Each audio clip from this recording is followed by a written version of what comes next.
order the May 14th, 2024 business meeting of Simpsonville City Council. City Clerk Clark, would you call the roll, please? Yes. Councilmember O'Rear. Here. Councilmember Roop. Here. Councilmember Williams. Here. Councilmember O'Shea. Here. Councilmember Pinkerton. Here. Councilmember Hutchings. Here. Mayor Shoemaker. Here. Please rise as you are able and join in the Pledge of Allegiance.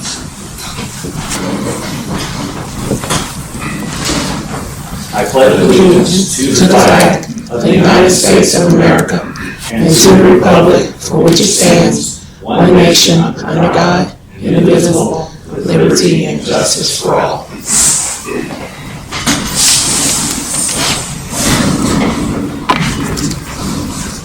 Each member of council has received a copy of our minutes from April 9th, 2024. Are there any corrections to the minutes? Hearing none, if there's no objection, the minutes will stand approved as written. We have come to that time for citizen comments, so the first person who has signed up to speak is Mr. Rodeffer.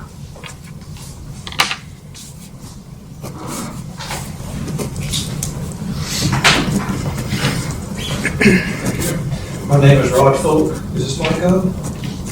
John, can you help him with that? Push the button? Yeah. Speaking now? Okay. There we go. Thank you. All right. My name is Rodeffer. I live at 18 Cloverfield Drive, Simpsonville, 29680. That's in the cottages at Harrison Bridge. I want to talk about the Simpsonville 2040 Comprehensive Plan. The Simpsonville 2040 Comprehensive Plan designates proposed sidewalks on Harrison Bridge Road between Target and Hibbs Road. This is on map 8.2. I just want to remind the council to make sure that developments on this part of Harrison Bridge should include the sidewalks to be consistent with the plan. There are some places that were built there before the plan was done that don't have the sidewalks. Map 8.1 designates Harrison Bridge between Fairview and Neely Ferry for a road improvement and the intersection with Fairview and Hibbs Road for intersection improvement. This is important because when a traffic impact study is conducted on any proposed development in that area, the study needs to include that entire stretch at a minimum as part of the expected area to be included in the plan. It's also important because developers need to plan on the state using eminent domain to take away part of their land to expand Harrison Bridge to 3 or more lanes sometime in the future. So developments need to plan on larger setbacks and may lose parking space and signage if they don't plan ahead. It's worth noting to me, at least, that the South Carolina Department of Transportation requirements in a traffic impact study are just minimally adequate acceptable solutions. This is like telling your children that you only expect them to make a grade D on their report cards. They don't have to try to be average with a C or above average with a B or excellent with an A. You're willing to accept the minimum to get a passing grade. It's the same with the improvements developers propose. The city's telling them that the minimum is all they're being asked to do. I think City Council has the authority and responsibility to enforce stricter, higher quality standards on road improvements and neighborhood infrastructure. The city knows more about developments that are going to be expected in those areas. When we start using this authority and expect higher standards, we can start gaining control of the expanding growth and make Simpsonville's traffic better instead of settling for minimally adequate. I've seen places where it's obvious the initial road improvements were approved with the minimum standards that were outgrown, creating traffic problems and making it more difficult and more expensive to fix later on. We should have the foresight to expect it to be outgrown and require a more long-term solution and get the job done right the first time. The plan was approved in December 8, 2020. There are several strategies where the initial actions are due to be completed by now. There's listed on page 8.10. It'd be really nice if the results of these actions were available on the city's webpage along with any other updates to the plan. It's really an excellent plan. I know a lot of work went into it. We should keep it up to date. Thank you. Thank you. Next on the list is Mark Rodeffer.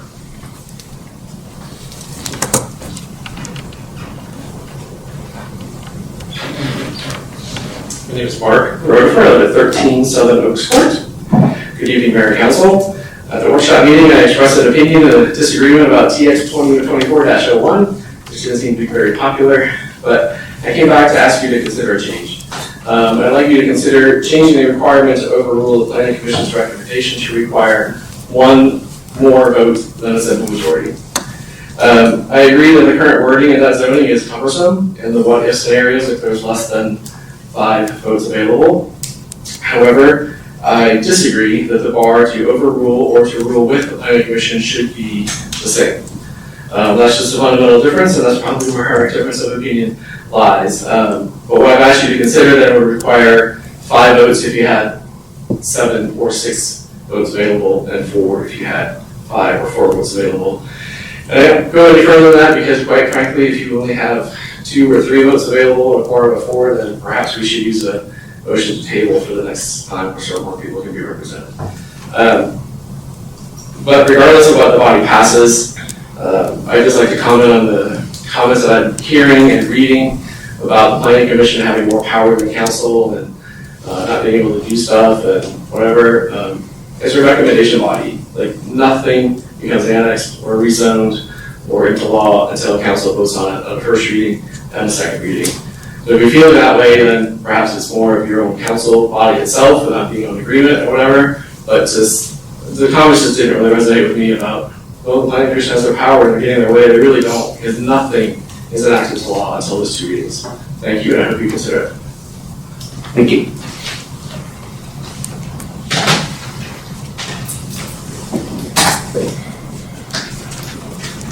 Moving on to business, item 6A, reading of second reading of Z-2024-02, proposed rezoning of property located at 504 Boyd Avenue. Mr. Derby, would you summarize for us, please? Yes, sir. Good evening, Council, Mayor, thank you. Mr. Mayor, do you mind switching? All right, hold on here. There you go.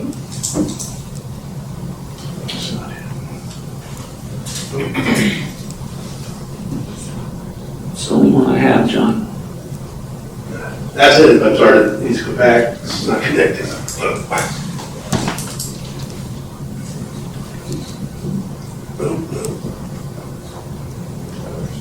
There we go. Apologize, there's some issues with our screen. Our screen last week, so I had to do some modifications to this. So on your screen is 504. This is the second reading of this request. The current zoning is industrial. The applicant has it rezoned to business general. They are in the process of doing some modification on the inside to bring a new kind of facelift to the current use of a salon.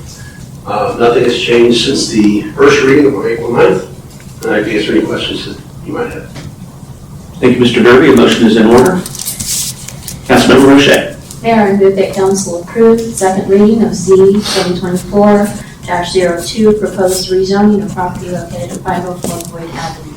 I have a motion from Councilmember Roche with a second from Councilmember Hutchings. Discussion? Councilmember Roche. I believe the request for rezoning is in order with everything around it. I see it's surrounded by business general and some residential, so I don't see any reason that we shouldn't. That's it. Councilmember Pinkerton. Yes, sir, thank you. I brought this up at the last meeting, and I just want to point out that as a BI at the moment, I don't think that the property complies because of fencing that's not available. And under BG, if I read this correctly, it says, administrative officers for construction services shall be permitted by right within ROI, BL, BG, and BU. The storage of materials and other vehicles is prohibited. I still can't get over the idea that it's not in compliance even as a BI at this moment. Does anybody have a chance to look at that other than me? I did. There's fencing required, and there's, you can't see it from that picture. If you were to go left, there's no screening at all. It can be screened by a wooden fence, block, or trees if allowed by you, but none of that's in place. So I've just had a concern about this one. It doesn't comply as it is, and we're changing it to something else, and then it becomes legal, non-conforming. That's my comment. Councilmember Roche. So question to follow Mr. Peterson's concern. If it becomes business general, will any fencing or screening be required? If he was to expand the site as is, continue to operate as is today, any changes to the site, increasing of the use, that's what we would, look at the zoning, any issues with the property, bring it to the forefront that way. What would the fencing do? What is it supposed to accomplish? Screening the material, and we also did that in the industrial or in the commercial construction area as vehicles, as sometimes with use as materials. So storage vehicles have to be screened. Not say it has to be lumber, metal, pipe, like that. The vehicle is considered part of the material.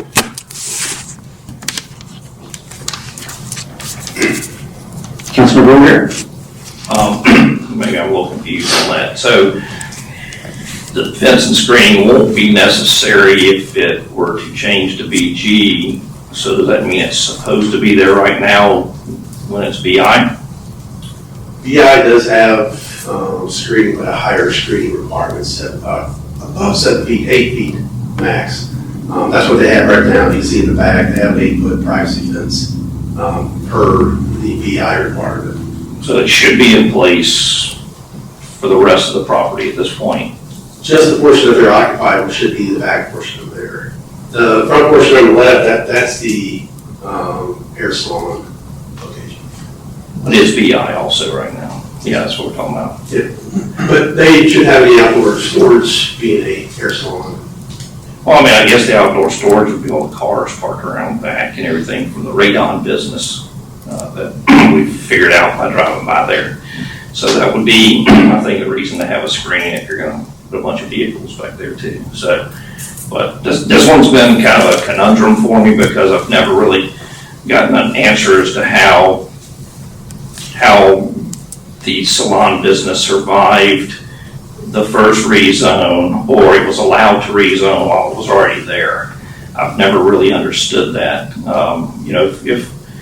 If it was BG and the salon was already there and you moved it to BI, then it was all automatically out of compliance. But if it was moved to BI already and then you allow for the salon in there, then it's out of compliance. So one way or the other, that business has been out of compliance and it's an entire existence. So I've never understood how we got that way and really, if they're allowed to run it like it's zoned now, why are we even asking for a rezone? I don't really have a problem with the rezone. I've just never really understood how we got here. And that's what's been, and I don't even know if there's straight answers for it at this point, but it just doesn't make any sense. But thanks for answering. Just kind of piggyback off that, a lot of properties we have that are single family now homes that get rezoned to business general for commercial uses. They can continue as is. You're changing zoning, which we don't allow single family, for example. As long as they continuously operate there, don't abandon that use, it continues. The hope is for future change. Councilmember Root. Basically, what this has been out of compliance, we feel. We got some no's at the last business meeting not to pass this. I voted yes just because I want to get it right. In your opinion, this should be business general. Is that correct? Yes, sir. Okay. So we can ask 1,001 questions why this wasn't, why this was this, when it became, and get lost in the weeds. The point is, it's going to be in compliance. We as a city have the right to make sure that these things are zoned correctly. And just a matter of a point, whether he moves into the salon or not, he has a business license for the salon, correct, for this location? Yes, sir. Nowhere on a business license is CA. He has to operate the business, so we get in the weeds again there as well. So the way I see it is this puts it in business general. I think that's where it should be. And I guess I'll just stop there. Common sense, this should be business general. Whether we caught it again or not, it's a different conversation, but I'll stick with making this business general, and then hopefully we don't see this come up again. If he builds, he's gotta come back and rezone, right? If he changes his mind, wants to build on it again. If you wanted to occupy it as an industrial use, it would not be allowed. Staff would permit that, so if his ambitions were to go industrial, it would have to be going back to industrial. All right, so let me ask you this as a backup question. Just say for argument's sake, he comes back in a year and says, hey, that plan that I once had, I want to build on this property, I want to make it back to BI. What do we have in place as a city to make sure that he's indeed going to do that, so we don't get caught up? And I'm not saying this would happen at this property, but just in general, what do we have in place as a city to make sure when they are changing these zones that we are checking back with them, making sure that they're at least progressing and doing these things so we don't get caught up in this again? We don't have anything in place that requires them to build what they propose. They just can't go outside the zoning. But if they're asking for a BI strictly to build, and they never build, and we, as a council, pass it to BI in good faith that he's going to build, and he never does, then that should be on him to be fined being out of zone. The planning commission would vote, we would vote, and then if he doesn't build as he did this last time, then the property owner should be in violation. It should go to an automatic back to a BG, and the business owner should be fined. There should be some type of follow-up is my point. I don't think you can answer that, but I'm posing that there should be something in place where they're coming, filling out paperwork every 3 months of their progress, having on-site stop-ins or something to make sure when people are changing their zone, especially on a build, industrial build, that we're checking up on those and making sure that that's being done. That's all. Thank you. That's all. Councilmember Hutchins. Can we go back to the overhead view of the property? That one. I'm a little confused about the privacy, the barriers there. Are we talking about the upper right corner or the lower left corner? Where screening was needed or should have been put there? I think they're referring to this side over here, they can see, because the fence should be right that way going up, right to there. I think the portion that they're referring to is in the bottom left. And you're saying under the current zoning that should have been there, is that should have been screened there? They're adding material relates to the use, yes, sir. But under the, if we change this to the business general, then there won't be any requirement for that. Is that right? No, whatever zoning goes there, whatever use goes there has to comply moving forward. When you have a change, again, you have to non-conforming, it gets changed over, it stays as is. The improvements, we look at the zoning and make sure it complies. Councilmember Pinkerton. Yes, just to lay out what was just said, and I've repeated it before, but if it changes to BG, it says the storage of materials and or vehicles is prohibited. And you're correct, there's no fence on the left side. You can see all the vehicles there. So what I'm hearing is regardless if you change it to BG, they're just non-conforming.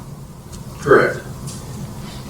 Mr. Root brought up something that, and I might have to have counsel remind me what the term is, but if a property, we actually discussed this, if a property asks for a zoning variance, they have a right for up to 2 years to hold that zoning issue as sort of our checks and balances. Is that correct?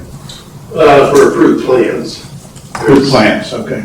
So if he has a plan to do something with this property, he has essentially 2 years in order to get that work done, where it goes back to council. Is that the way I read it? No. You're referring to the vested right. Right, vested rights. I'm sorry, I forgot that term. Yeah.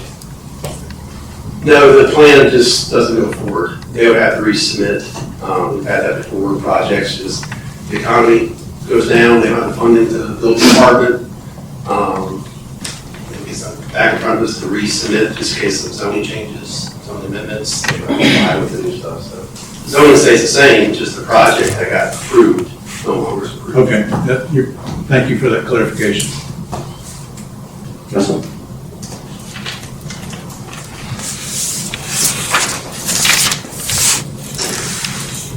On the motion to approve second reading of Z-2024-02, proposed rezoning of property located at 504 Boyd Avenue, I'm going to request the city clerk do a roll call vote, please. Councilmember O'Rear, Yes. Councilmember Root, Yes. Councilmember Williams, Yes. Councilmember Roche, Yes. Councilmember Pinkerton, Yes. Councilmember Hutchings, Yes. Mayor Shoemaker. Yes. Thank you. Oops. Next item is 6B, SP-2024-05, Harrison Park ID major change. Mr. Derby, will you summarize, please? Yes, sir. This is a major change to the Harrison Park ID. Sorry.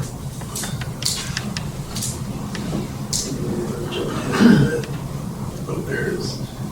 This is out front of the cottage in the Harrison Bridge. What they're looking to do is amend their statement of intent. The current requirement or limit is 15,000 square feet for a single commercial building. They are proposing a daycare facility here that does exceed that. Their typical footprint is bigger than 15,000. So they're looking to amend the statement of intent to allow it not to exceed 16,000. On your screen is the daycare facility. At the left is a future pediatric medical facility. This will allow cross-access. This doesn't require a second reading, just an approval for this major change. Nothing has changed since the committee of the whole meeting on April 23rd. I can answer any questions you might have. Thank you. The motion is in order. Councilmember Hutchings. Mayor Council, make a motion to approve SP-2024-05 Harrison Park ID major change. Second. Second. I have a motion from Councilmember Hutchings with a second from Councilmember Pinkerton. Discussion? Councilmember Hutchings. This building is the only thing that will be affected by this, right? This Goddard School building, the other buildings will still be under the less than 15,000 square foot requirement. Yes, sir. That's all I have. Councilmember Pinkerton. On this particular one and surrounding properties, we've heard from citizens very concerned about the traffic.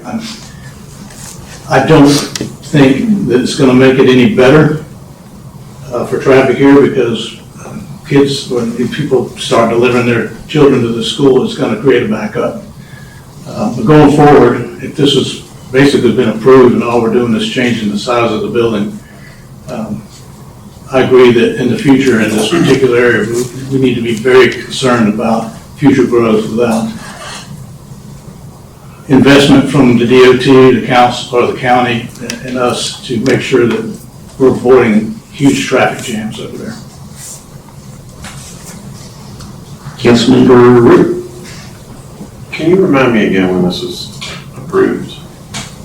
The original plans were approved? It came through, I think, 2009. It got annexed from something to the city. 2012 from 16, it came back for updates, 17, 18, greater changes.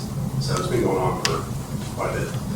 Can you speak to the gentleman who spoke to, I believe he lives in the subdivision behind there, if I'm not mistaken. I didn't get to jot the address down, but can you speak to his concern with sidewalks and these, the original plans? I don't know if how many times you said they come back to us, but can you speak to that time?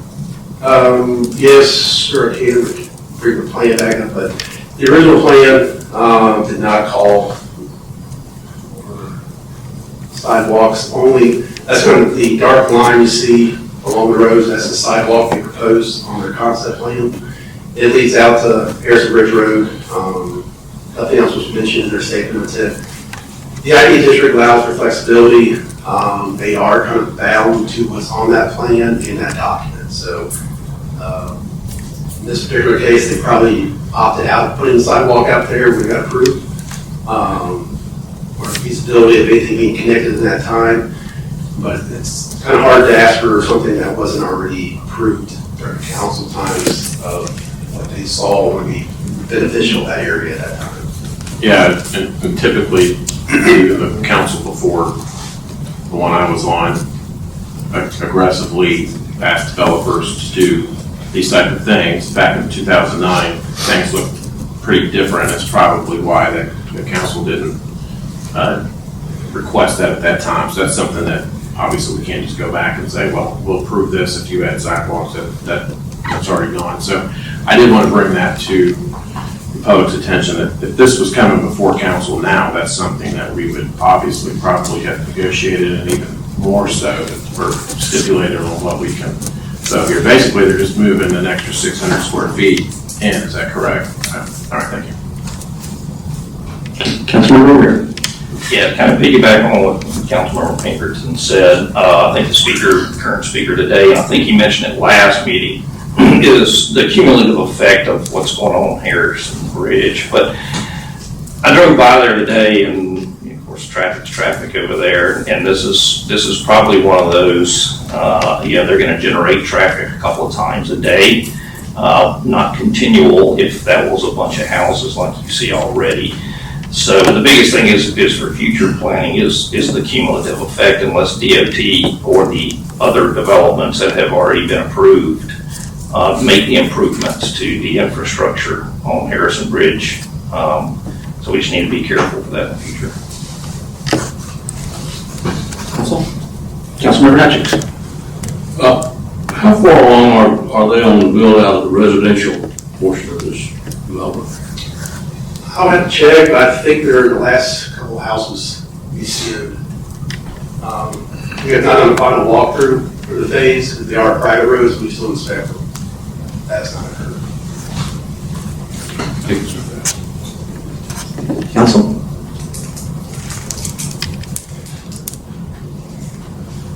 On the motion to approve SP-2024-05 Harrison Park ID major change, all those in favor signify by saying yes. Yes. All opposed signify by saying no.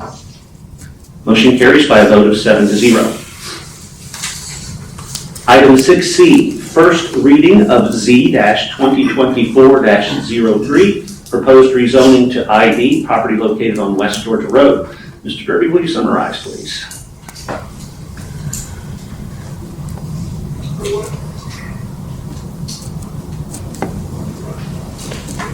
Thanks, sir. Council on your screen is the next item. This is on West Georgia Road, close to East Hating Springs. Current zoning is VG. The applicants are petitioning for rezoning these properties for the purpose of ID. They want to establish an indoor storage facility with traditional roll-up storage facilities in the back.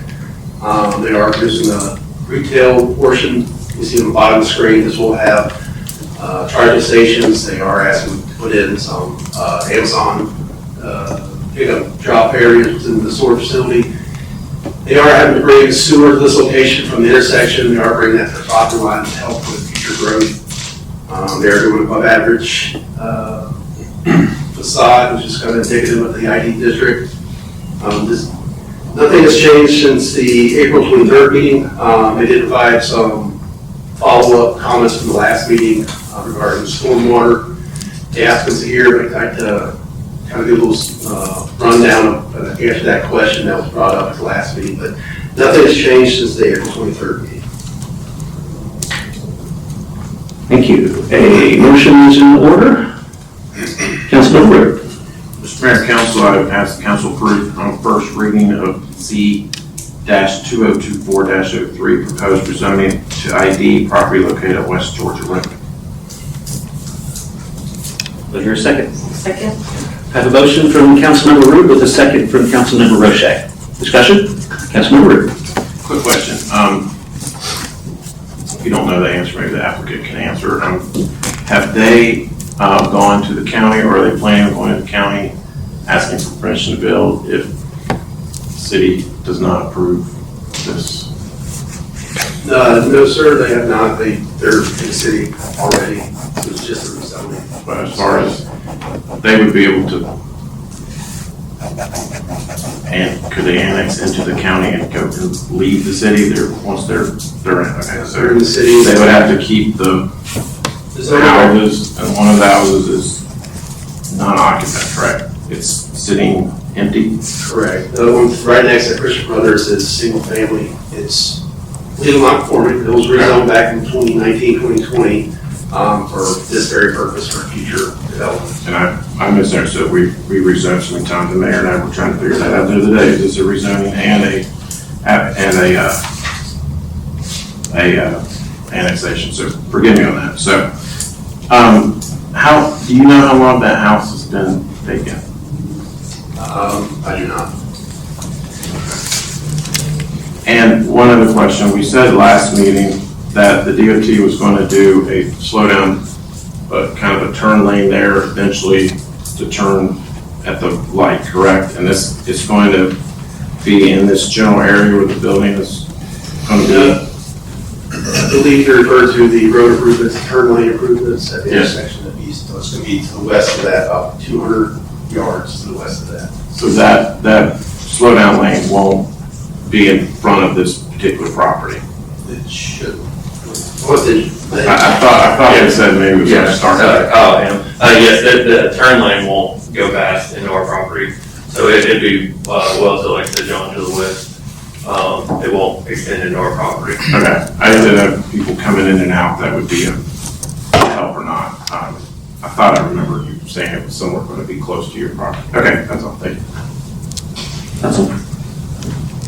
Councilmember O'Rear. Pull up the map. There you go. What's that one? Is there another one? I don't know. Site plan or? No, I drove by there today to answer Councilmember Root's question. It's been abandoned for, I don't think it's been like 10 years, but it looks like it's been abandoned for a few years. Are we preserving the house? That's not, okay, so I'm talking about the one that's occupied. Is it staying or is it whole? Okay, good. I thought I was confused all of a sudden.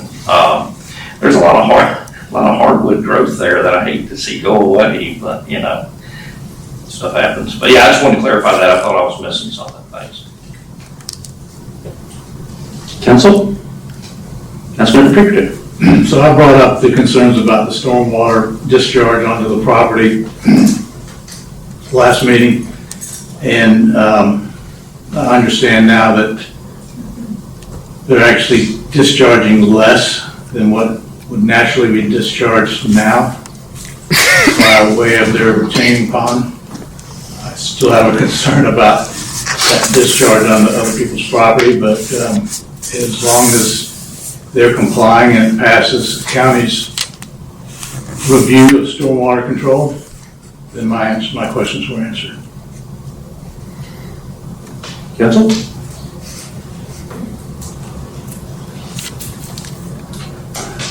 On the motion to approve first reading of Z-2024-03, proposed rezoning to ID property located on West Georgia Road.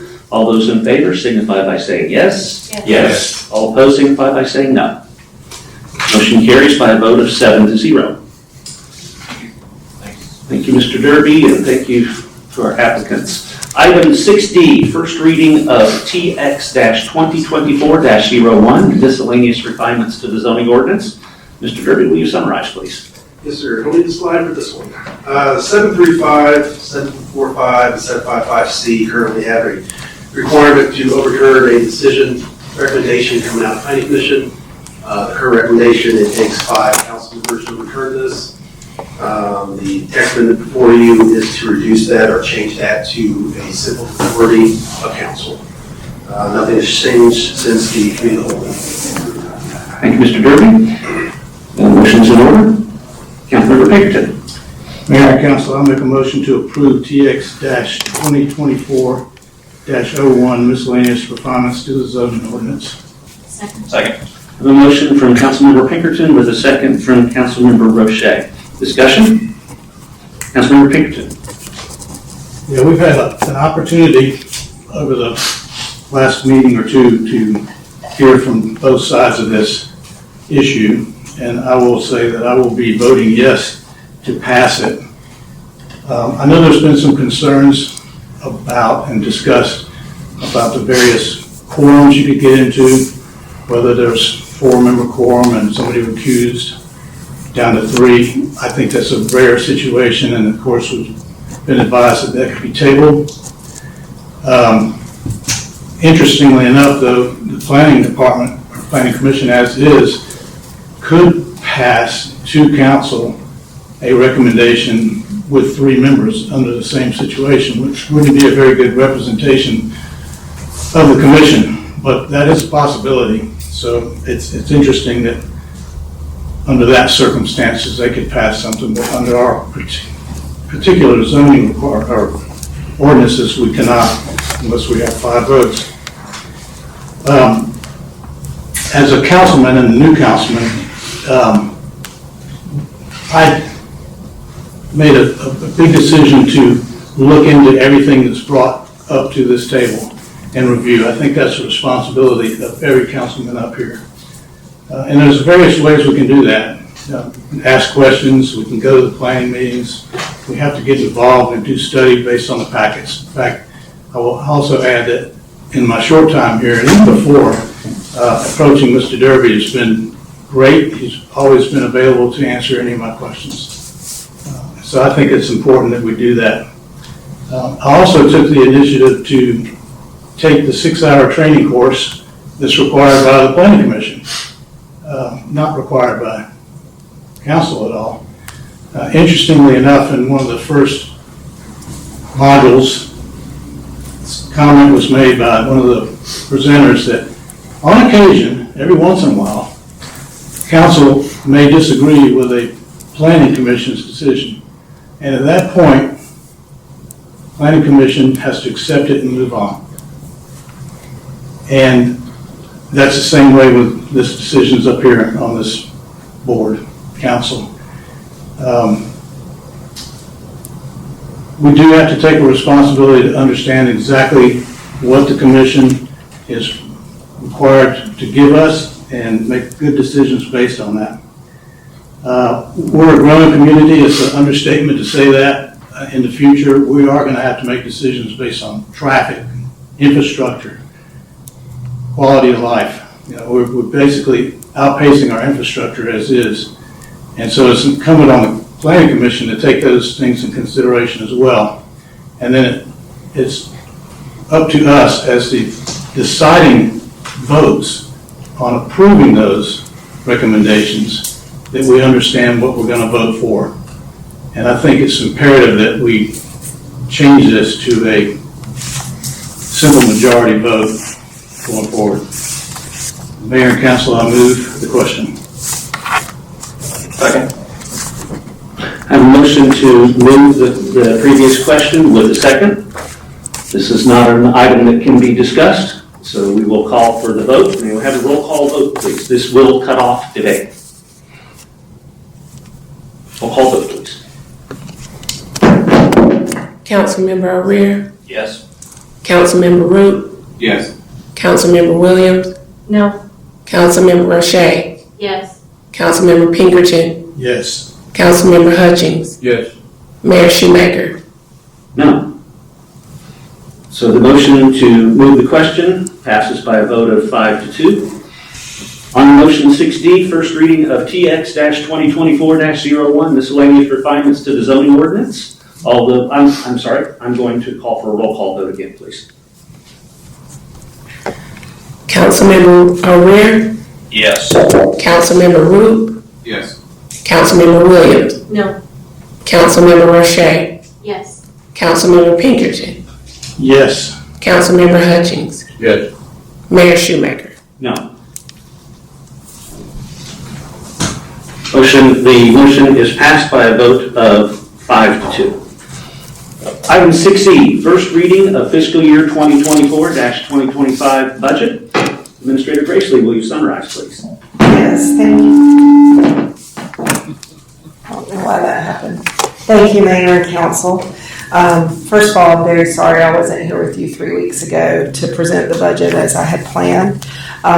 So I will be presenting to you the proposed FY25 budget this evening. Mayor, I don't know if you want me to stop at that until you have a motion on the floor, or if you want me to go into detail at this point. Let's go ahead. I think a motion is in order. That way we can stop you as you go and not have to go back and forth. Councilmember Roche. Mayor, I move that council approve first reading of FY 2024-2025 budget. Second. I have a motion from Councilmember Roche with a second from Councilmember O'Rear. Go ahead.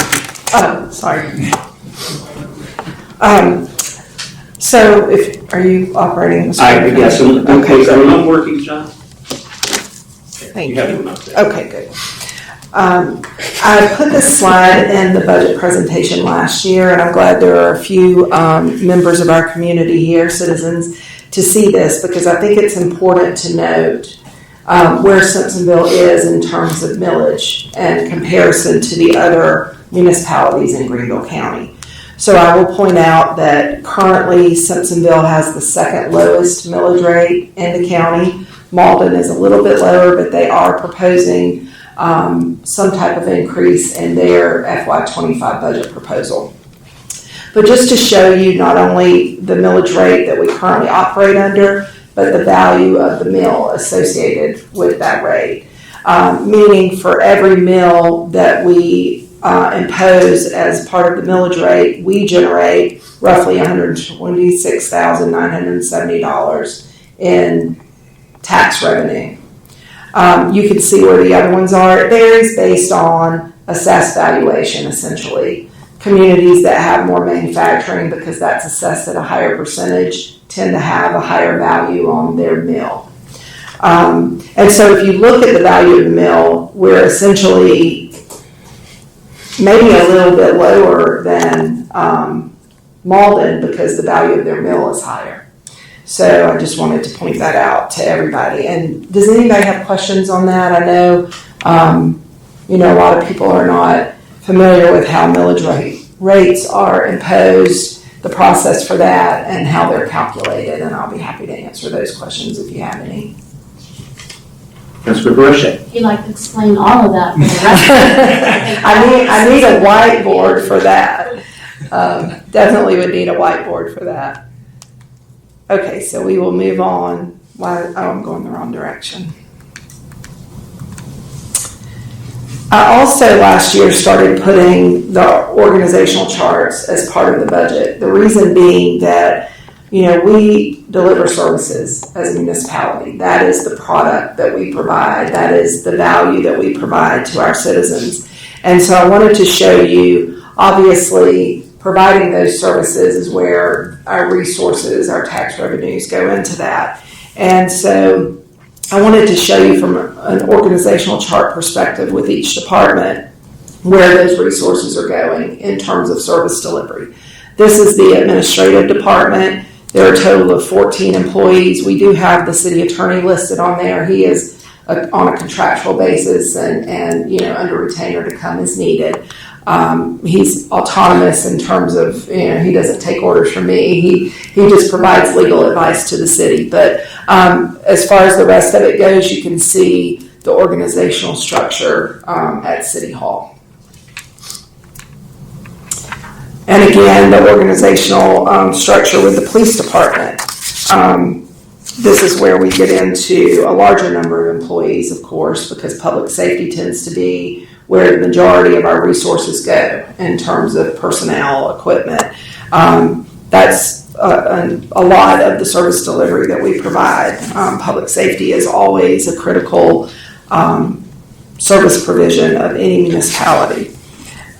64 total employees. 49 Class 1 officers, an animal control officer, a codes enforcement officer. The animal control and the codes enforcement are also Class 1, so we can pull them back on the road as needed. The dispatch department has 10 positions allocated. We have 1 administrative assistant, 1 property and evidence and records clerk, and then 1 victims advocate as required by state law. With the fire department, this is our largest department, 75 total employees, 6 fire stations, and I think it's pretty self-explanatory where those resources are allocated. Each station is required to have shift coverage, and there are 3 shifts to make that coverage because they work 24 hours on, 48 hours off, so that's 3 shifts per station.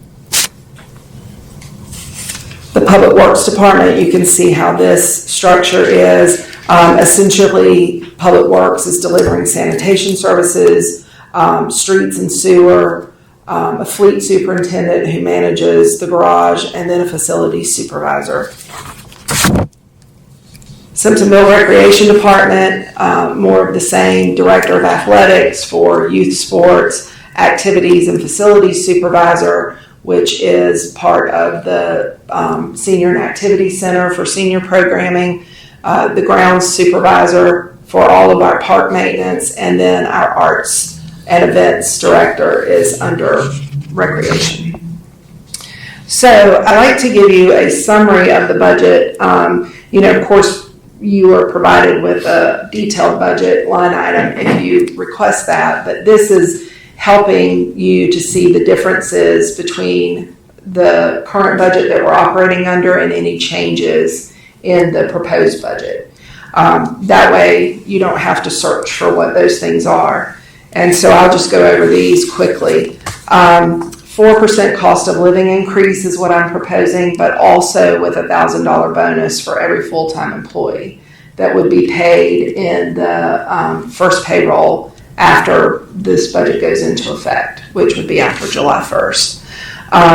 The reason for that is the cost of living increase is very helpful to employees, but it's paid out over a 12-month period, over 26 pay periods. And so they don't see a very large net gain with each pay period. Cumulatively over the course of the year, they see a net gain, but as far as the impact of a new budget and any increases that council would approve, they don't see a very big difference right out of the gate. So the bonus would allow for that.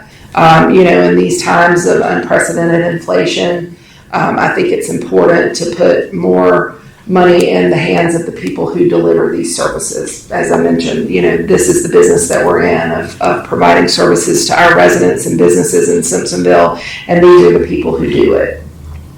The other benefit of doing a bonus in combination with the cost of living increase is once the bonus is paid, it's over. There's no cumulative effect on what will be the FY26 budget next time I present to you around this time next year. We did have a 10% increase in our health insurance renewal. We knew that was coming. We look at claims history throughout the course of the existing fiscal year that we're in, and the goal, of course, is to keep claims lower so that our premiums outpace the claims.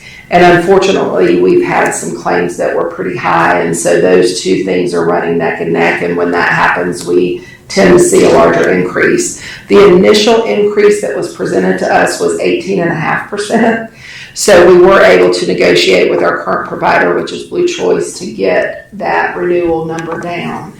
We went out to the market and we searched with other insurance providers to see what they would offer in terms of a new policy for us, because it would be changing.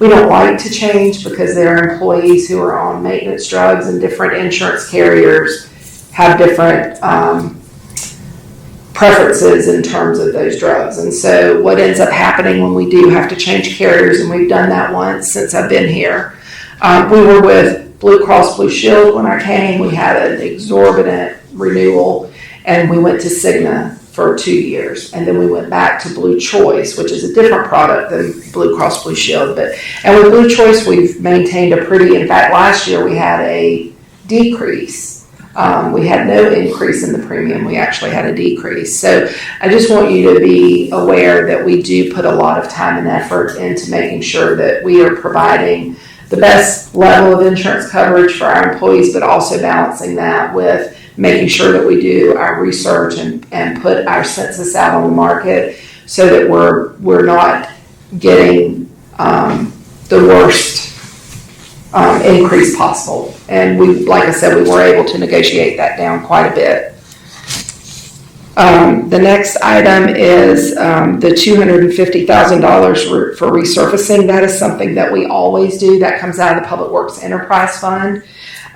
This year, I have put in an additional $250,000 from the general fund because I know resurfacing of roads is a critical need. And it's not always possible to have extra money to put into that, but this year it worked with the budget numbers. And I wanted to put that in there for your consideration. It does not change the amount of match that we get through the municipal match program because that's done by formula. So we're still getting the same amount there, but we're putting in the extra money.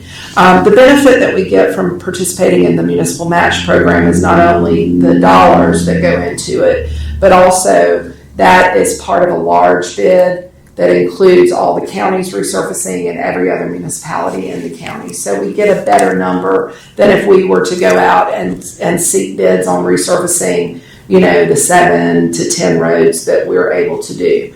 And so it gives us a better value for that because we get better unit pricing because it's a much larger contract.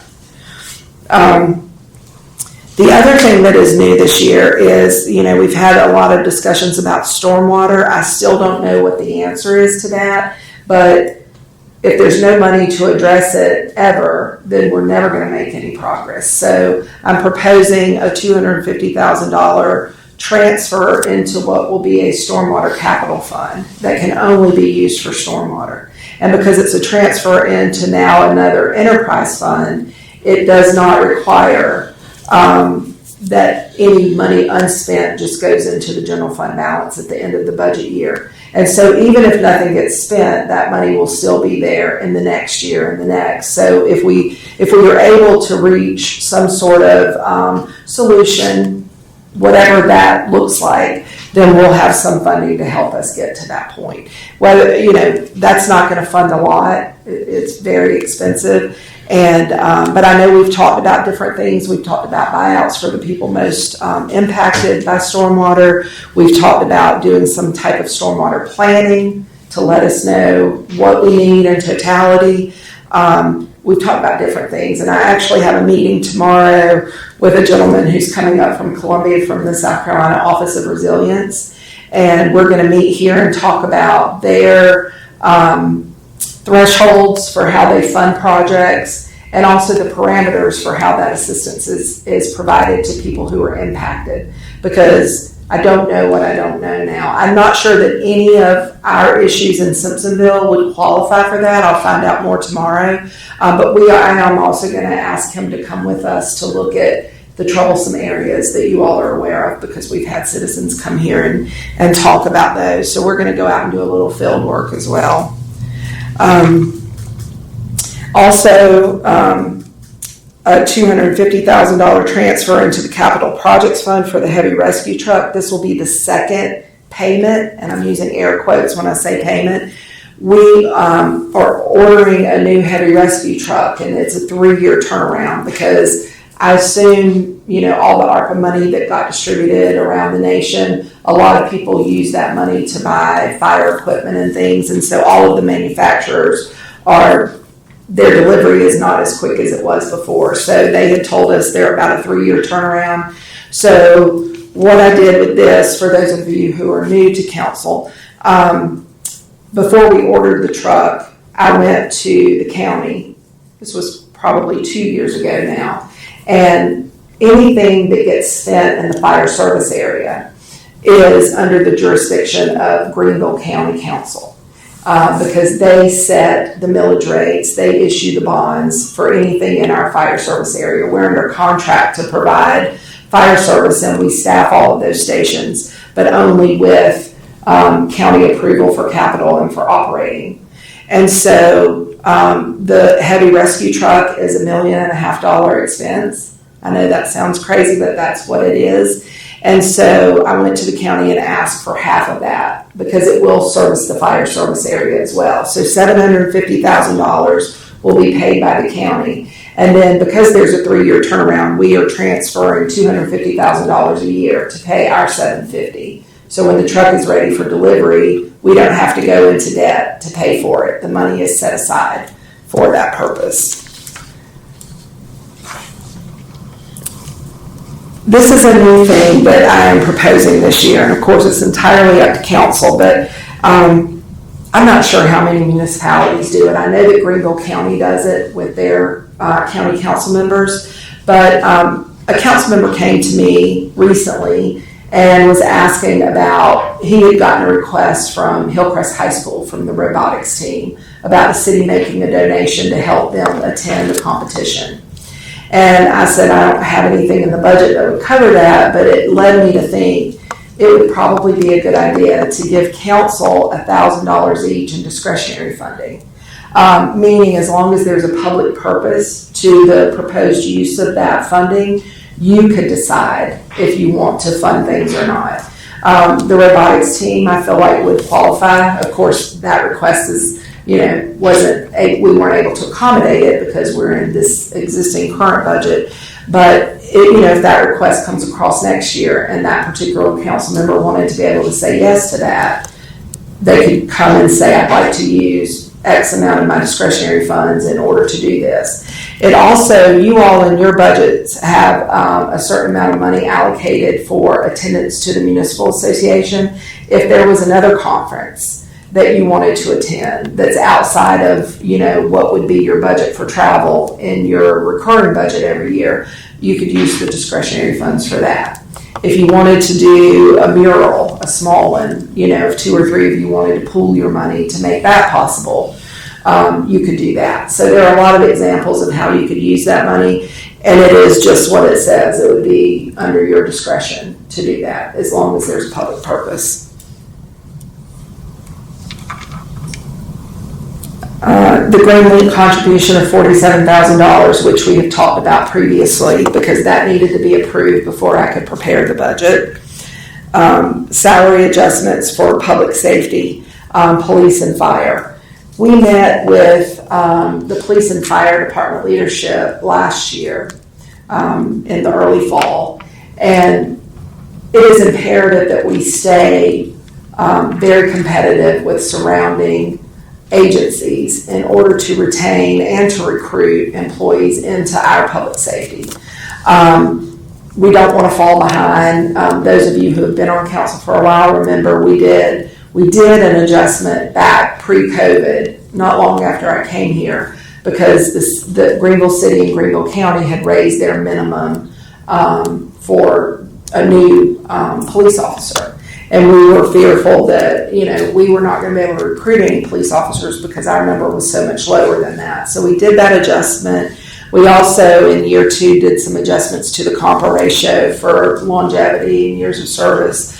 But post-COVID, it has to be done again because the market for jobs, for instance, if you are looking to hire a dispatcher and they could, that's a skilled position and it takes a special person to be able to do that job. It's a very difficult job. They could go to a food service and make roughly the same thing that we're currently paying with very little stress. And so we need to adjust for market issues that have come up post-COVID. And so we did a very thorough look at other departments in the area that are similarly sized. We're not comparing ourselves to Greenville City or Greenville County because we may not be able to keep up with those increases. But certainly Malden, I think we looked at Spartanburg, Greer was one, municipalities that are very similar in size and call volumes and things like that. So we have included in this budget those adjustments. And I think that's very critical. And then just to point out, one more thing that's new. When we move into the new facility, I think it's imperative that we have a professional cleaning service, a professional janitorial service come to clean those buildings and not rely on, the one staff person, the one full-time staff person that we have over at the Senior and Activity Center who takes care of that building and then part-time takes care of these buildings, including the Art Center. It would just be too much for, a full-time person and a part-time person. I think we need to have a janitorial crew that we contract out to do that for us. So those are all of the expenditures that I'm proposing. I just want to point out there is no borrowing from the fund balance. This is a balanced budget. Revenue projections and expenditures match. There is a surplus in the Public Works Enterprise Fund, and we like to have that because what will happen in the next 2 to 3 years is we're going to have to start replacing equipment. We bought those trucks when we took sanitation back in-house. And so some of those are reaching their end of life over the next 2 or 3 years. So we like to operate with a surplus in the Public Works Enterprise Fund because that basically allows money to accumulate so we don't have to borrow to purchase new equipment. The surplus in the Hospitality and Accommodations Tax Fund budget, generally year after year we have a surplus in this particular budget. We're generating more money every year in hospitality and accommodations tax because hotel stays are higher. We add new restaurants constantly. More people are staying in Simpsonville to dine. We have all of these new food halls, the food truck, Scuffletown food truck, what's about to happen down here on Main Street with another food hall concept outdoor. It's just going to continue to increase as new restaurants come online. So, our expenses don't outpace those increases. And that's a good thing. And it's working to our advantage with all of the improvements that are happening in City Park because we can use some of that fund balance to pay for that. So we didn't have to bond out all of our bonding capacity to make that project work. We're able to use some cash on hand as well. And then a surplus in the sewer fund budget. Not a very large one, but there is a small surplus in that budget. And so that brings me to the last thing, which are the capital purchases by department. And these vary year to year. And so essentially the department heads will determine what capital items they need. Some of these recur, like the 5 tough books and docks for the police department.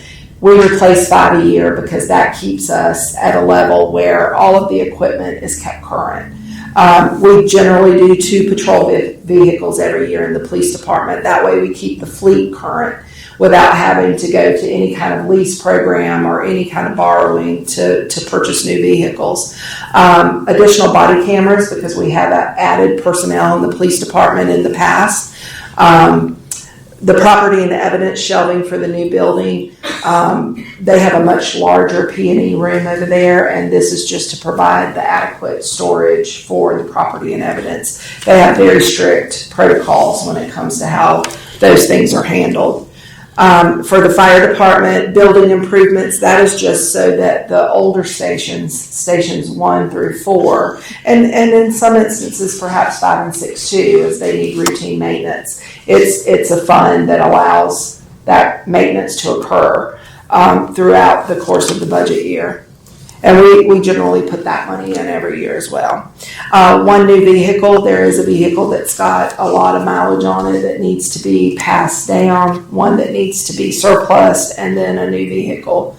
And that's just a regular vehicle. That's not fire equipment, it's just regular vehicle. I already mentioned the transfer to capital projects for the heavy rescue truck. Public Works, a generator, a mini excavator, and the attachments that go with it, the curbing machine, and then Councilmember Root had asked me several months ago about connecting the sidewalk on Jonesville from a neighborhood that's in the city limits where there's no sidewalk up to the existing sidewalk on Jonesville Road. And so I had our engineer, Terry Bragg, prepare a cost estimate, and that money is currently included in the budget to do that project in the next year. The replacement of the AC machine in the Public Works garage, Public Works Enterprise Fund, we always are purchasing new cans because we have new residents being brought online every year with all of the new development we have. Parks and Recreation at Heritage Park, a utility tractor, a trailer, and a lift. And then Hospitality and Accommodations. We are in a seating lease at the amphitheater. This is just paying the next year of that seating lease. And I think this will be our final year. If not, it's definitely year 2, and then we would only have one more payment on that. City park accessories, we pulled all of that out of the general contractors because it's movable equipment, benches and trash cans essentially for city park. Once it's completed, we would be buying that out of our budget and installing. We want to see the park first before we decide how much of that we need to purchase. The landscape architects have given us an idea of where it should be placed and quantities, but we felt like maybe it was a little more than we needed, so we just pulled it out of the general contractor's contract and we're holding off to do it ourselves. The mower for City Park, a gator for City Park, because we are going to have park maintenance staff at City Park constantly. Right now, they're all out at Heritage Park. That's where they're based. But we're building a new maintenance shed at City Park, and then we will have those employees. That will be their top priority, but they'll also service the smaller parks like College Park and Alder, among others. And then you'll have the typical crew out at Heritage Park that will continue that maintenance because it requires a lot too. The sculpture shipping, I think we have mentioned that we have a sculpture that's being donated. It's a beautiful piece of art, and the only thing we're having to pay are the shipping costs to get it here. The greenways and trails, I think I listened to the audio, and I think Councilmember Pinkerton had a question about that. We work closely with UGATA, and UGATA is an acronym for a nonprofit group called Upstate Greenways and Trails Association. And they have gone to all the municipalities and they've encouraged everybody to allocate some money in each operating budget to fund greenways and trails projects. Now, this money will likely go to what we may have to do is pay for an easement to get the phase 2 of the Swamp Rabbit Trail. It just gives us fluid money on hand to do things like survey work, purchase of easements, those types of things. And of course, when we do a larger project, we would come to council and talk about a bond issue for a larger project.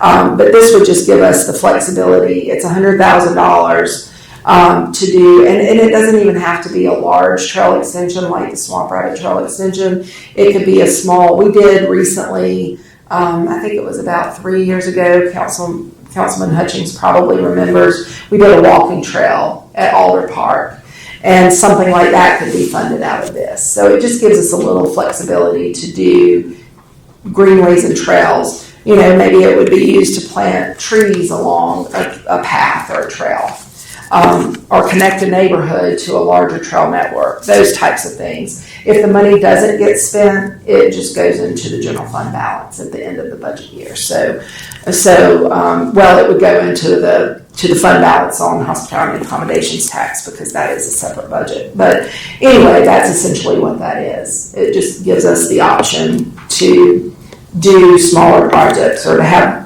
money available if we need to purchase an easement or something. And those, when you get an agreement from a property owner, you need to do that pretty quickly before they change their mind.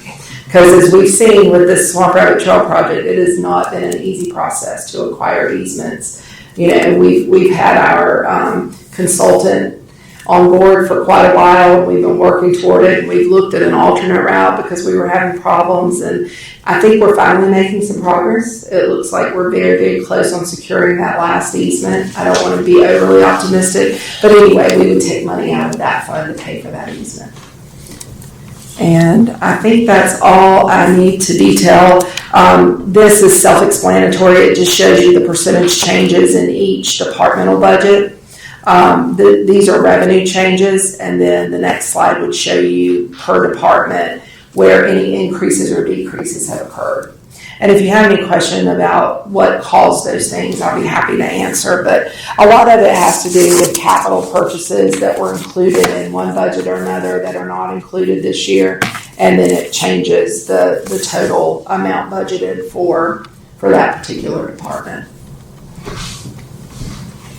That's all. Thank you, Mr. Grayson. Councilmember Ritter.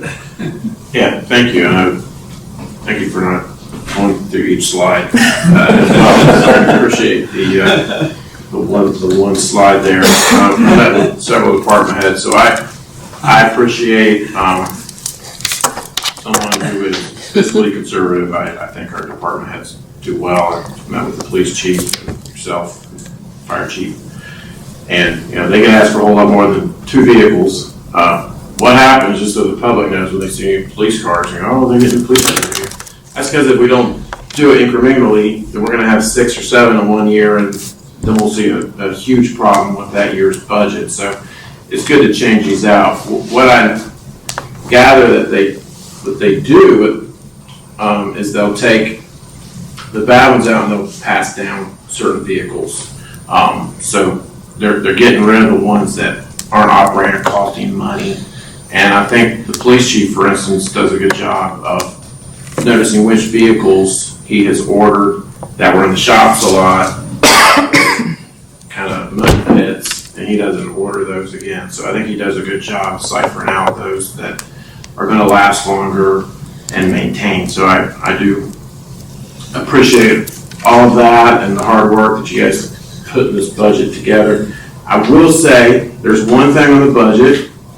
I'm a man of my word. I said a few months ago when we took on the Green Link for a year that I would be in favor of taking out the ZenCity. It's a $25,000 line item. It's not huge. Green Link was $47,000. Takes up about half. I personally, I don't even know if we passed Green Link, if I was going to want to approve ZenCity. It just seemed like it was worth trying a year. I don't see value in it. I would like to make a motion that we take that out of council, can get behind it, but everything else seems to be pretty good. So is that a motion to remove this budget item for ZenCity? Just ZenCity. It's itemized as a $29,000 expense. If you all will notice that on page 8, under software and support, I would be in favor of keeping the $4,000 software. I think that helps with FOIA requests, if I remember. And I think that's important for Mr. Campbell to get through FOIA requests and easier. So I'm not for striking the entire $29,000 line item there, but $25,000 of it, yes. Would you state your motion, please? Oh, I thought I had, I'm sorry. There's a lot of stuff. Yeah. My wife says I'm ramble, so. I make the motion that council remove the $25,000 line item from the ZenCity software. Second. Motion from Councilmember Root with a second from Councilmember O'Rear to remove the $25,000 line item for ZenCity software. Discussion? Councilmember Rochette. I concur. I don't see the value. You can log into, everyone has Facebook now, and readily available at your fingertips are all the opinions you'd ever want to read, good, bad, or otherwise, and it's absolutely free. There's one site for the city residents that has over 30,000 members. I don't think all of them live within the city, but the ones that speak up will tell you that they do, and it's absolutely free. Mostly what I've seen from ZenCity is a lot of word games, and it always makes everything look happy and shiny, and that everybody thinks the world of everything going on in the city, but we know that's not true. And I just don't think that it fairly represents both, their pleasure and displeasure. And I I don't know if it's a software issue, if it's not pulling enough from people, if people aren't logging in to that particular thing to make their voice known, but whatever it is, I don't feel that it's been worth its value, and so I'm in favor of dropping that $25,000 expenditure and putting it somewhere where we can use it better. Councilmember O'Leary? I would absolutely be in favor. If I could vote 7 times, I'd vote 7 times to get rid of this. Because I first heard of ZenCity through a FOIA request, and obviously ZenCity tracks things, and if administrators to certain Facebook pages give access to that, they will track everything in private Facebook groups and anywhere else. And that was what was trying to happen. The administrator for that site refused, citing the fact that if the citizenry found out that there was a tracking or monitoring program inside of that page, it would absolutely stifle speech and probably have everyone leave that. So I don't see any real purpose in ZenCity, but I'm with Councilman Roof about making it easier for Justin to do FOIA requests by keeping the other, but I would absolutely strike 25,000. Thank you. Councilmember Hutchins? Mr. Cressler, do we have any contractual agreement with them that we would have to? No, it's a year-to-year contract. We are obligated to them through November, because when we initially signed the contract, it was in November. So it would renew again in November, so we would have a few months where we would have to pay for the service, because we can't cancel the contract in the middle of the term. I was initially very enthusiastic about ZenCity when we first discussed this and approved it. I have been very disappointed in the actual results we've gotten from it over the last several years. A lot of data that we've gotten from them is counter to what we actually know is happening. And I think that's because not enough of the feedback is being perceived or input into their system. So I am very much in favor of taking this out of our budget.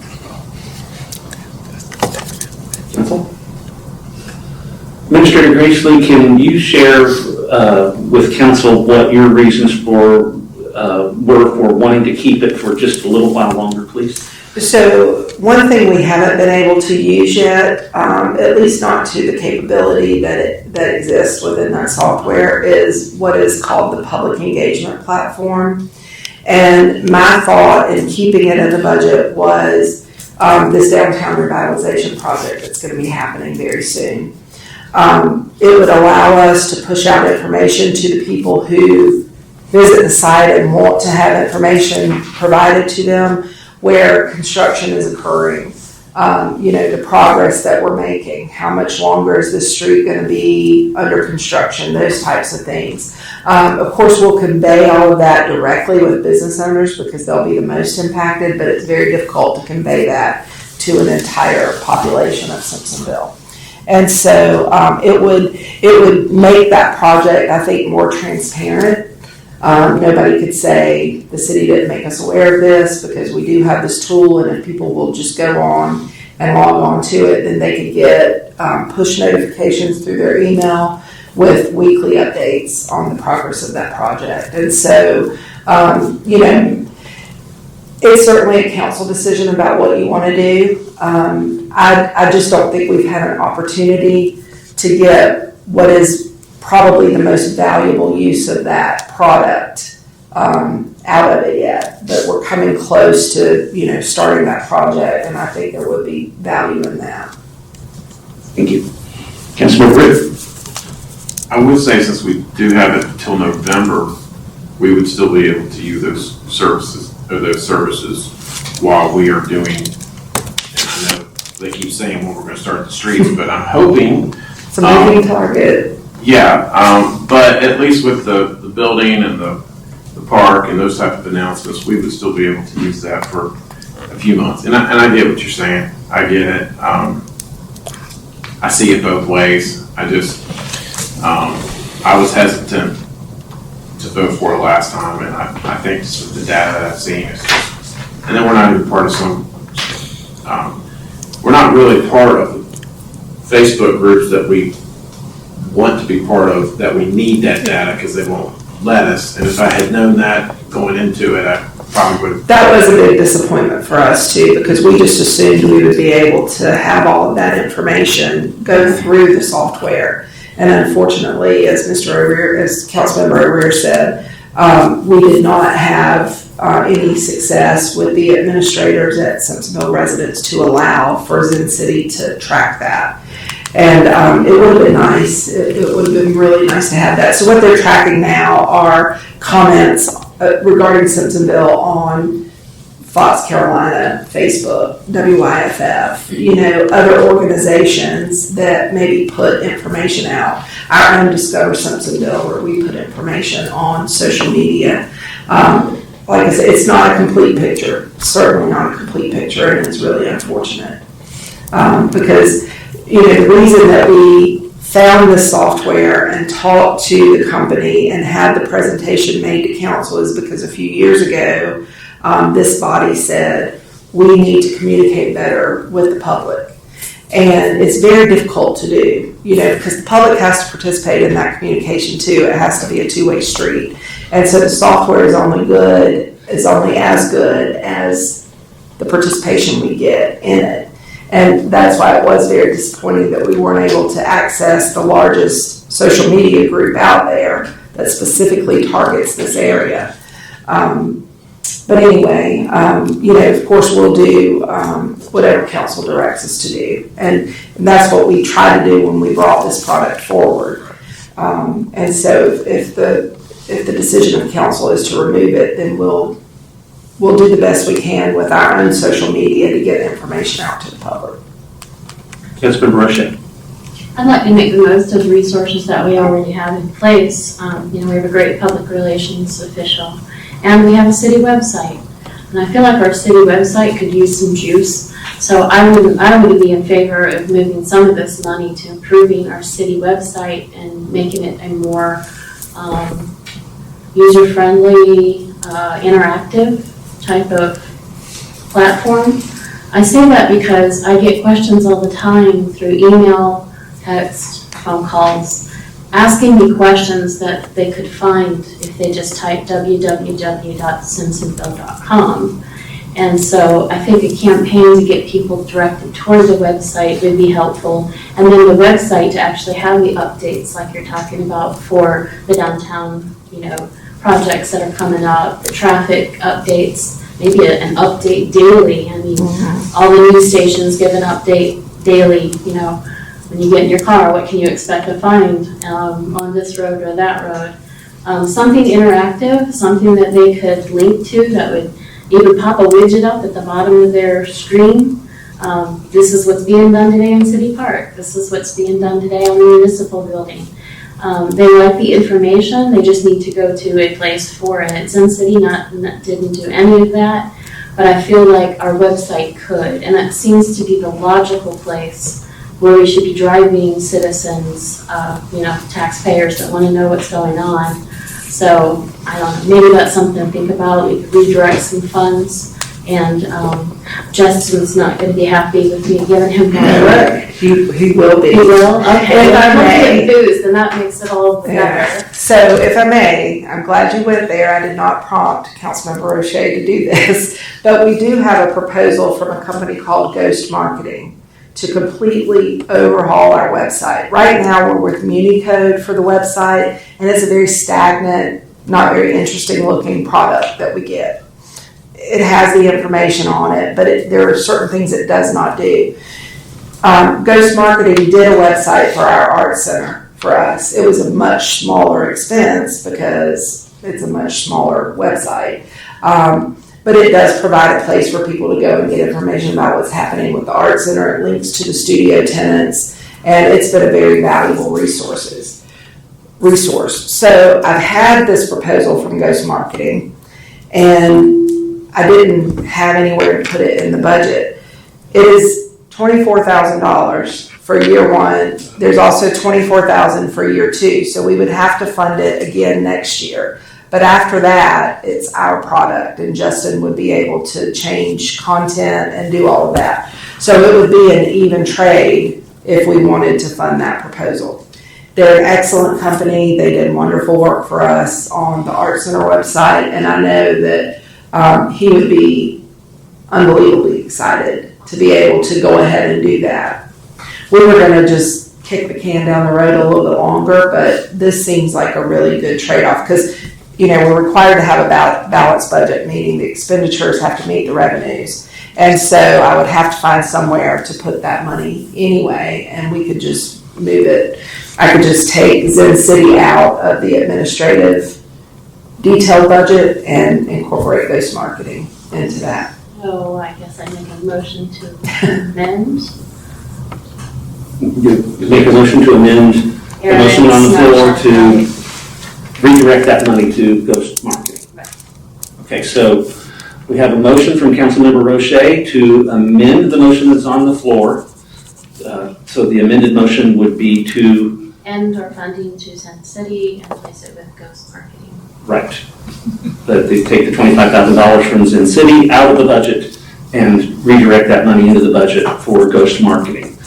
So that's the motion. Do we have a second? Second. Wonder how that vote's going to go. I have a motion from Councilmember Roche, and I think I heard Councilmember Pinkerton is the first one in there with the race. So is there discussion on that amendment? All those in favor signify by saying yes. Yes. Yes. All opposed signify by saying no. That motion to amend carries 7-0. You gotta know. Oh, no. So we have one no. I'm sorry, I missed that, Councilmember Roop. So we have the motion carries 6-1 with Councilmember Roop voting no. So the amended motion now before this body is to remove the line item in the budget for ZenCity and redirect that funds into a new line item for Ghost Marketing. Discussion. Hearing none, all those in favor signify by saying yes. Yes. All opposed signify by saying no. No. The motion is carries by a vote of 6-1 with Councilmember Root voting no. All right, before we go to adjourn, we have an item on the agenda to go into executive Mr. session. Mayor, we didn't have first reading of the budget. There was no vote. Oh, I'm sorry. Yes. That's right, we were working on a subsidiary motion on changing the budget. Were you done with your presentation? Yes, unless anyone has any other questions. Okay. Councilmember Pinkerton. I'll try to make it short. And your health insurance, are you required to have workers' comp for your employees? Workers' comp, yes, we are required, and that is handled through the Municipal Association's risk program. Oh, that's good. Yeah, it's not part of our health insurance. It's a separate policy. We have tort liability and workers' comp through the Municipal Association. And with workers' comp, there's generally opportunities to lower your workers' comp rate based on safety records. I'm assuming we have a fairly good safety record within our workers. We do. Our workers' comp has where you see the increase in the budget on the insurance is our general liability insurance has increased, and that's been statewide because people are litigious, lawsuits cost more to defend. And so everybody has seen an increase in their general liability. So we use the Municipal Association's programs to cover general liability, tort, and workers' comp. And we do, I'm so sorry, I didn't mean to cut you off. No. We do have a safety committee that meets. There's a representative from each department, and we try to have those meetings so that they can bring forward any concerns they might have about safety to the Human Resources Director. Stormwater fund, I know we had this discussion, but with the amount of money placed in there can be used for stormwater issues. Who would have to bring up an issue in order for it to get funded? Is this something Public Works brings to the table that anybody can bring to the table? We would not spend any money out of that fund without council approval. I know, but who can bring up? I would think it would initiate if you all saw something that you wanted to put on the agenda, or if Public Works and I had something that we thought was a good use for the funding, we could present that to council for a vote. So it would come from internal. It would either come from you all or from staff. But even at that point, somebody could present something, but it may be $1 million and not $250,000. So it's gonna have to go through some estimate and then come back for approval. Correct. And well, we would not bring it forward for council action unless we had an estimate in place. Okay. And back to GreenLink. Do we have a contract with GreenLink as we requested? And do we have a board member placement in place with GreenLink? So we do not have an I cannot talk tonight. We do not have an intergovernmental agreement that has been presented to us yet from GreenLink. The reason is that they had to go back to their original charter to make any changes. And when they did that, they discovered that there were a lot of deficiencies in that original charter. So their attorney is having to basically redo everything. And so they are working on getting that done, doing the intergovernmental agreements that will go out to all of their funding partners, not just us, it would be everybody. And then we will, council would have to take action on approving that intergovernmental agreement when it is ready to be presented. And the board member? That is part of this whole changing up the original charter and all of the guidelines that they work by. So they haven't said no to a board member. I mean, they're the ones who brought that up, that, you know, the city, either Simpsonville or Malden could have a seat on the board. I think they intend to make good on that. They just have more legal work to do before they're able to incorporate that into their operating procedures and then present us with the intergovernmental agreement, which would include that position on the board. Do you think we'll have that resolved before budget day one for the next budget? I'm not sure if we will. I think they're working as quickly as they can with their attorney on it. It's a really complicated thing because GreenLink itself is a very complicated system. It started as Greenville Transit Authority and then GreenLink, and then the city of Greenville took it from the county and the county provides some funding. It got very convoluted from its initial inception. And so now they're having to figure all of this out and basically rewrite everything. I can't promise you, and they haven't promised me that it would be ready to present before July 1. And of course, then when it is presented, you all still have to take action on it. So it only requires one vote, but it would still need to go to committee of the whole and then to council for approval before I could sign it. I would anticipate soon thereafter, if it's not ready by July 1, it would not be far into the budget year before that would be ready. Okay, thank you. You're welcome. Councilmember Roche.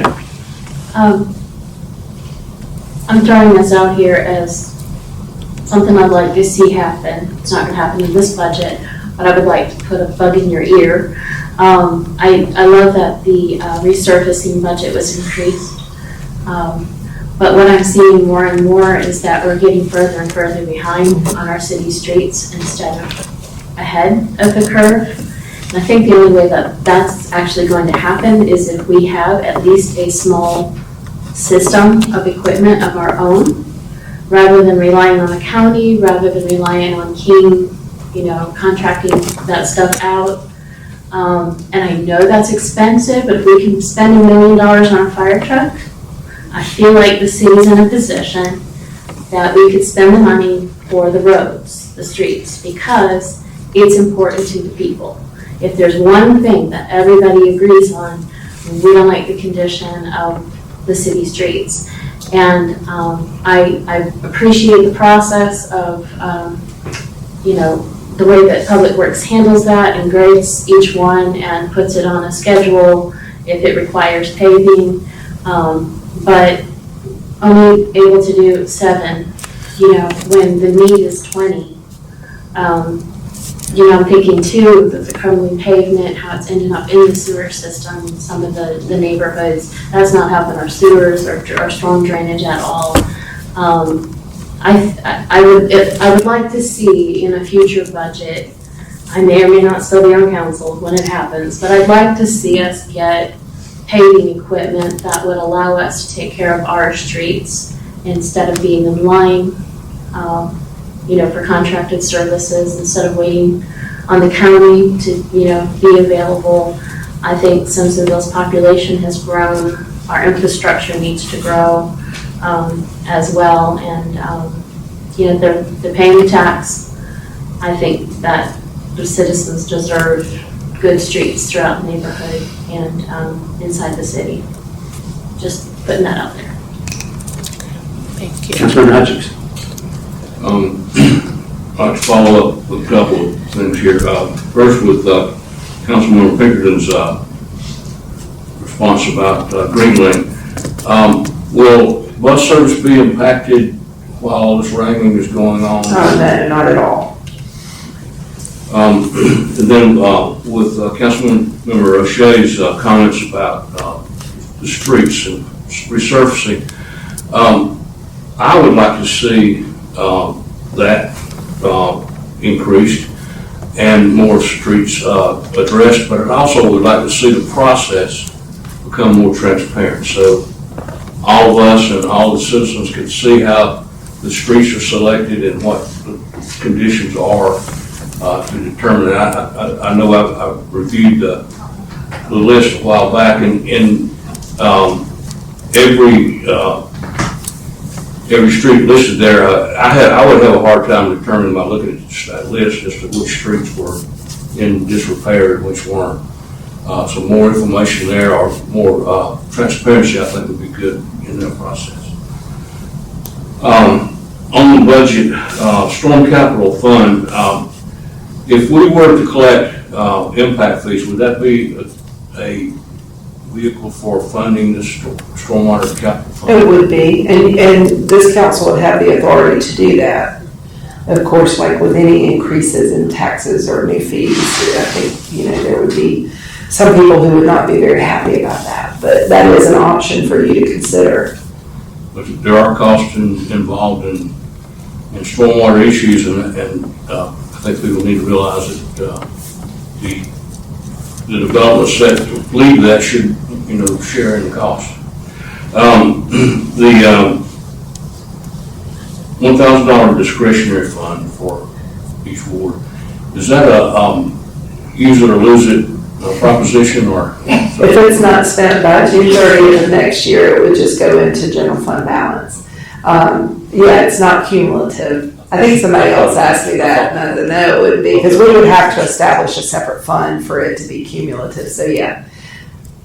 And we had a discussion, I think a verbal commitment a while back about applying for Tree City status. We are doing that, we're in the process right now. And is there any budgetary requirements there? No, we are fortunate to have an arborist on our staff, so we don't have to hire any kind of outside consultant.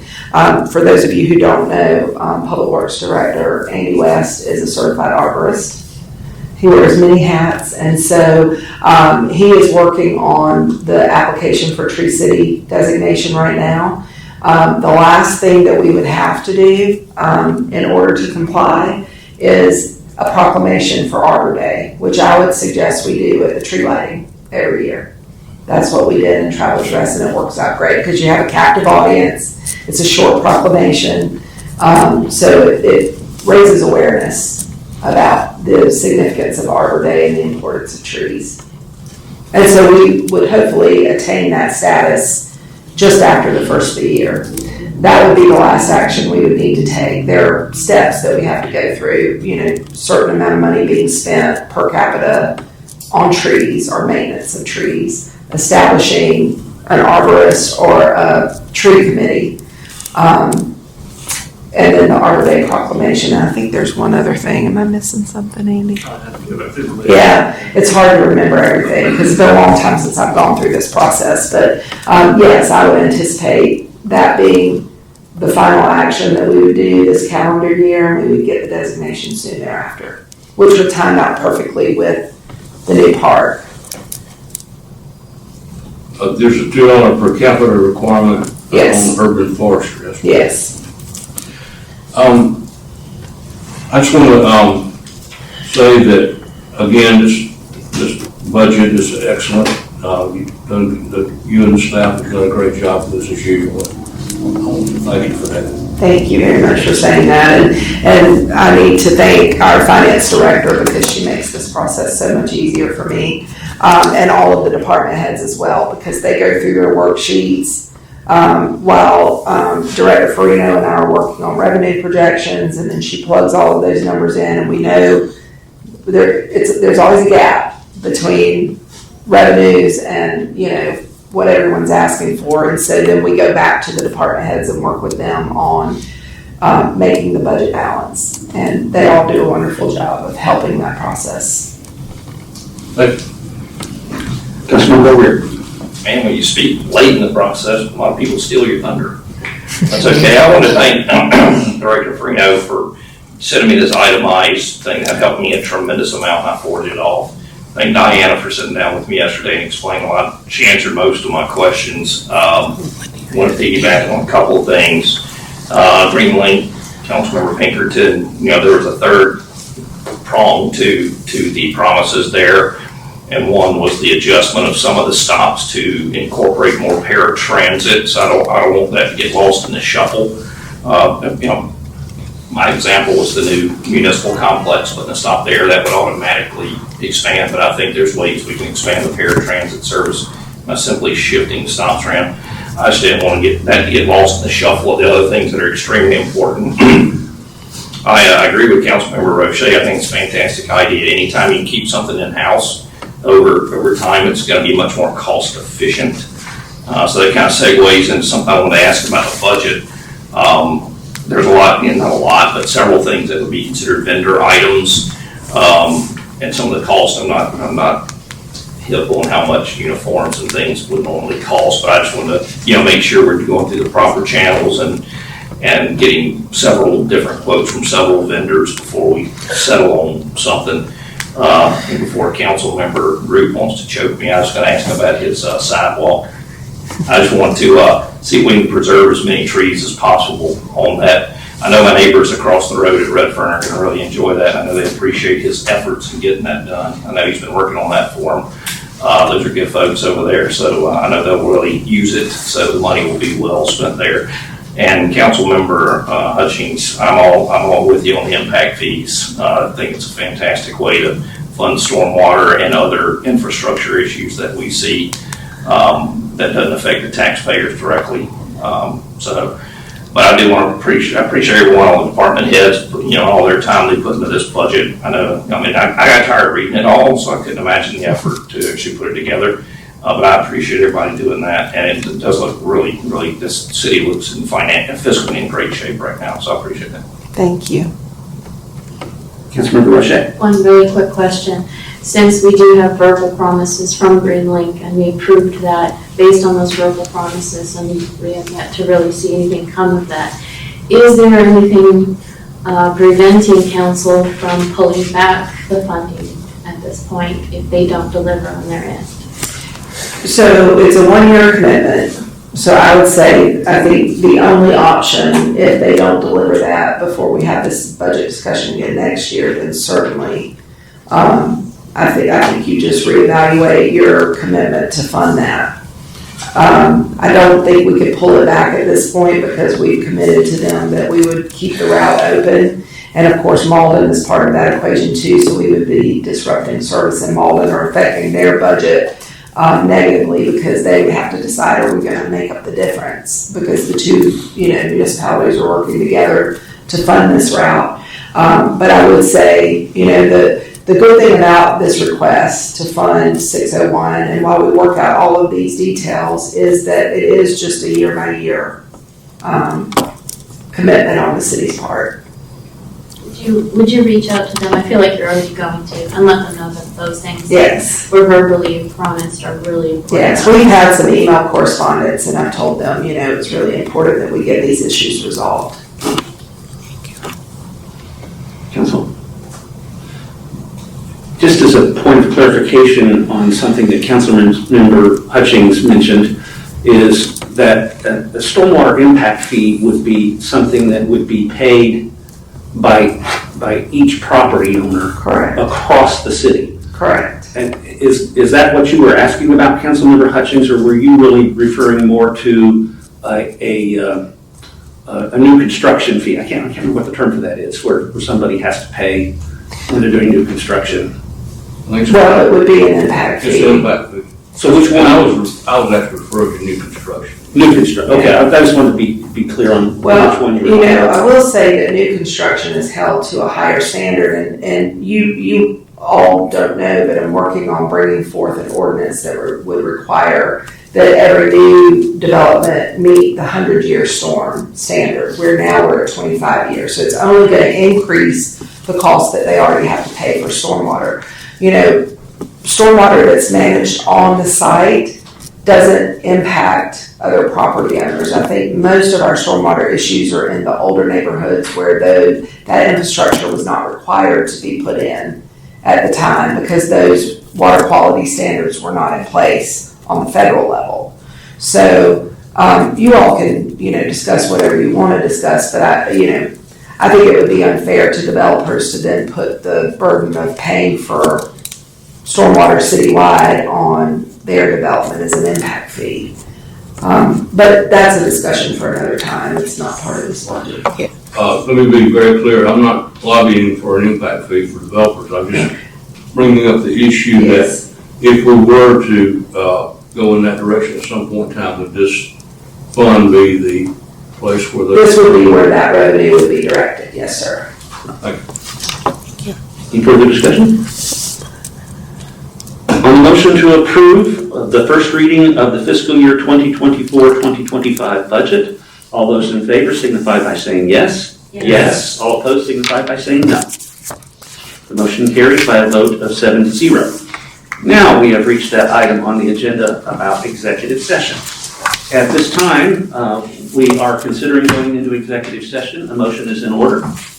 Councilmember Roche. Mayor, I move that council approve the motion to go into executive session to discuss a personnel matter related to the fire department. Upon leaving executive session, council may take action on that. I have a motion from Councilmember Roche with a second from Councilmember Roop. At this time, Simpsonville City Council will be going into executive session to discuss a personnel matter related to the fire department. While we are in executive session, we are not allowed to take any votes other than we can vote to adjourn from that meeting. So we may not come back up to adjourn the meeting if we don't have anything to act on. If we do have something that needs action, it will take place in open session. We will return to council chambers to do that. And this announcement should satisfy the state law requirement that I announce our purpose for going into executive session. We are now in executive session. Simpsonville City Council has now returned to public session. Council, I move that we appoint Harold Nichols as the full-time fire chief for the city of Simpsonville. I have a motion from the mayor with a round of seconds. I don't even know who was first there. We'll call it Councilmember Roche for the record, but thank you all. Is there any discussion? Hearing none. All those in favor signify by saying yes. Yes. All opposed signify by saying no. The motion carries by a vote of 7-0. And with that, that concludes all the items on our agenda. If there is no objection, we will stand adjourned.